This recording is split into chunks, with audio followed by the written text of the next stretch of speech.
देवाचा उद्देश चांगला आहे, देवाला तुम्हाला नियुक्त केलंय, पण तुम्ही काय करताय? टाइमपास करताय, तुम्ही चिंतेने दबलाय.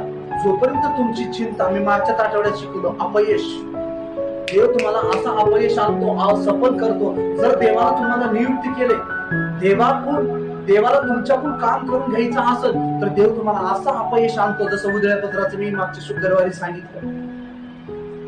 उधळ्या पत्राला देवाला नियुक्त केलं होतं, तो किती त्याची प्रॉपर्टी घेऊन गेला, बापाची उधळला, पण देवाला माहिती आहे याचा घमंडपणा कधी जिरणार. जेव्हा यानं जमिनीला पडेल, डुकरापाशी लोळला, तेव्हा त्याचा ऍटिट्यूड, याचा गर्विष्ठपणा, याचा घमंडपणा, जेव्हा घमंडपणा जमिनीवर येईल, तो पण त्यांना माझ्या उपयोगाचा नाही. म्हणा हालेलुया. आज आपल्यामध्ये असा घमंडपणा असतो, पैशाचा घमंड असतो, पदाचा घमंड असतो, आणि देवाला माहिती आहे ह्या घमंडी व्यक्तीच्या द्वारे मला काम करून घ्यायचं नाही, मला नम्र व्यक्तीच्या द्वारे काम करून घ्यायचे, मला सेवा करून घ्यायच्या, पण नम्र व्यक्तीच्या द्वारे करून घ्यायच्या.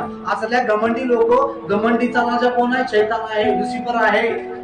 आणि नम्र लोकांचा राजा कोण आहे?